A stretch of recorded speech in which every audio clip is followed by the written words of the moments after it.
Hello friends, नमस्कार।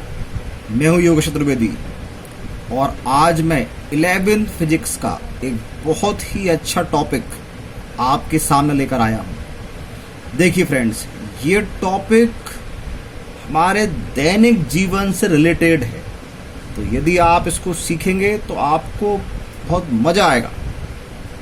Friends, हमारा topic है मापन, मेजरमेंट, मतलब किसी चीज को नापना।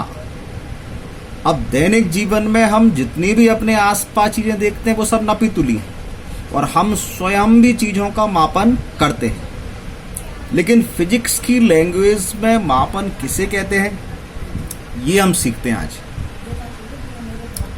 तो डेफिनेशन कुछ इस प्रकार बनती है, किसी भौतिक राशि का, भौतिक राशि मतलब जिसको हम नाप रहे हैं, जैसे लंबाई, चौड़ाई, ऊंचाई, द्रव्यमान, आयतन, कुछ भी हो सकता है, वो सब भौतिक राशियां हैं। तो किसी भौतिक राशि का एक ज्ञात मतलब जिसको हम जानते हैं, नियत मतलब कांस्टेंट जिसकी वैल्यू ना बदले,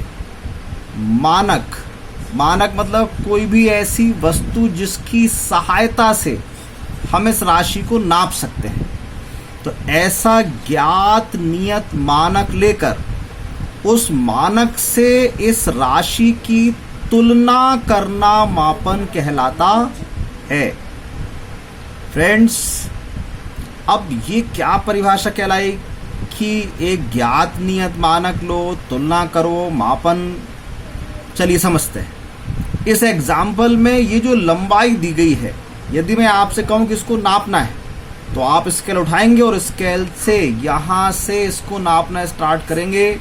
तो ये नाप स्केल से जब हम नापेंगे, तो यदि हम मिलीमीटर में इसको नापेंगे, हमारे स्केल में मिलीमीटर, सेंटीमीटर और इंच, ये तीनों चीजें होती हैं। तो ये 90 मिलीमीटर आया, 90 मिलीमीटर। सेंटीमीटर में नापेंगे तो 9 सेंटीमीटर आएगा, इंच में नापेंगे तो 3.5 इंच आएगा। लेकिन कल्पना करिए कि हमारे पास स्केल नहीं है। आज से बहुत समय पहले जब स्केल नहीं चलते होंगे, सेंटीमीटर, मिलीमीटर, इंच नहीं होंगे, तब कैसे नापते होंगे? नापते तो जब भी होंगे। तो वो नापना उस समय कैसे पॉसिबल हुआ? तो इसको फ्रेंड्स अब मैं इस उंगली के माध्यम से आपको नाप के दिखाता हूं। तो हमने यहां पर ये जो ज्ञात नियत मानक है, ये ली उंगली। अब इस उंगली से क्या लिखा है? ज्ञात नियत मानक से तुलना करना।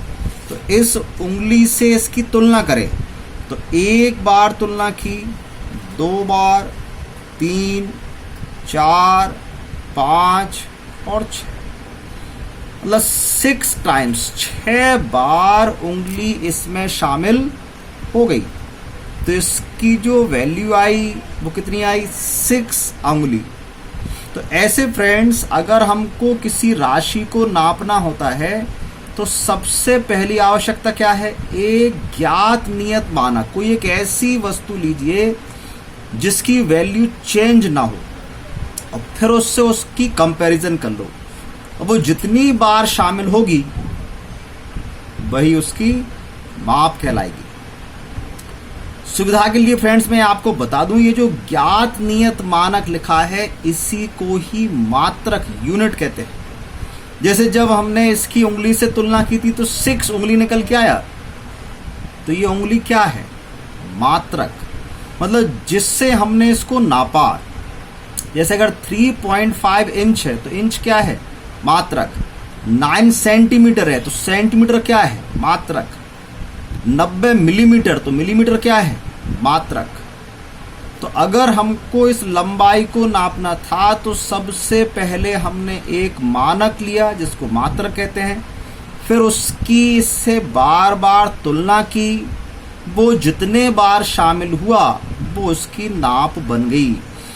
इसका मतलब यदि हम किसी राशि को नापेंगे तो हमको 2 चीजें मिलेंगी, एक मानक मतलब मात्रक और दूसरा उसका संख्यात्मक मान। जैसे यहाँ लिखा हुआ है 6 उंगली, तो 6 क्या है? संख्यात्मक मान। मात्रक क्या है? यहाँ उंगली। 9 सेंटीमीटर में 9 क्या है? इसका संख्यात्मक मान, न्यूमेरिकल वैल्यू। सेंटीमीटर क्या है इसका?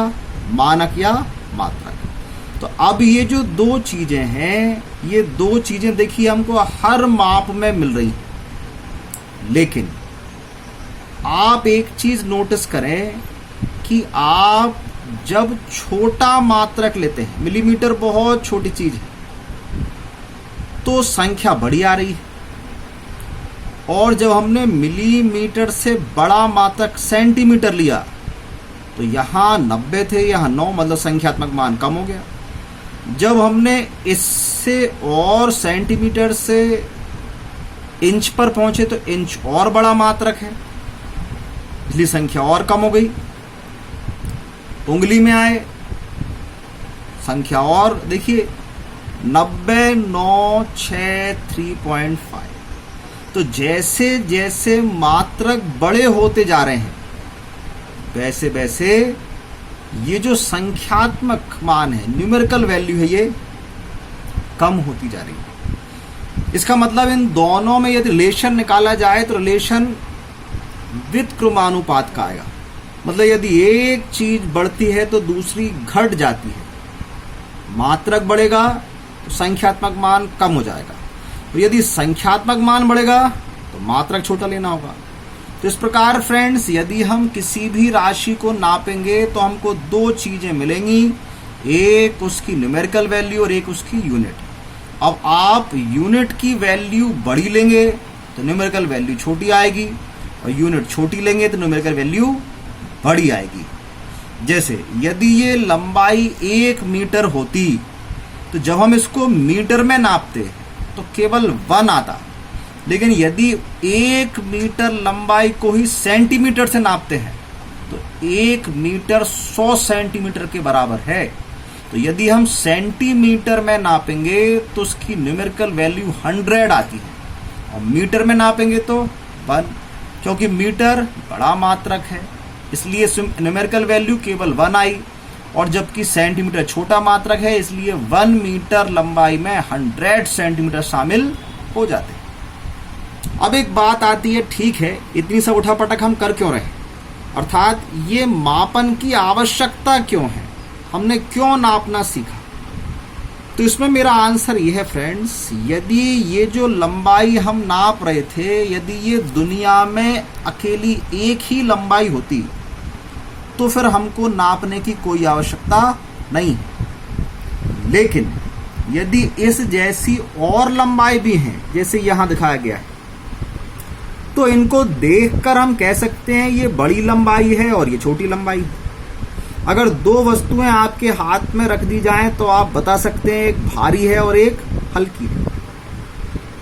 दो विद्यार्थी आपके सामने खड़े हुए हैं, आप देखकर बता सकते हो कि एक की लंबाई कम है और एक की लंबाई ज्यादा है, लेकिन आप इस प्रकार देखकर कंपैरिजन से ये नहीं बता सकते कि एग्जैक्ट उनकी वैल्यू कितनी है, मतलब इसकी एग्जैक्ट लंबाई क्या है, इसकी एग्जैक्ट लंबाई क्या है। ये तो केवल तभी आएगी फ्रेंड्स जब आप इसको नापेंगे। इसका मतलब ये है कि हम बिना नापे किन्हीं दो वस्तुओं की कंपैरिजन तो कर सकते हैं, दो भौतिक राशियों की तुलना तो हो सकती है, लेकिन उनका सही संख्यात्मक मान ज्ञात नहीं हो सकता। इसलिए यदि हम किसी भौतिक राशि के सही संख्यात्मक मान को ज्ञात करना चाहते हैं तो फिर मापन की आवश्यकता होती है। इसलिए फ्रेंड्स, यदि आपको किसी भी भौतिक राशि का एग्जैक्ट वैल्यू, सही वैल्यू चाहिए है तो उसको नापना पड़ेगा। मुझे उम्मीद है फ्रेंड्स आपने मापन समझ लिया होगा। फिर मिलेंगे नेक्स्ट वीडियो में किसी नए टॉपिक के साथ। तब तक के लिए नमस्कार।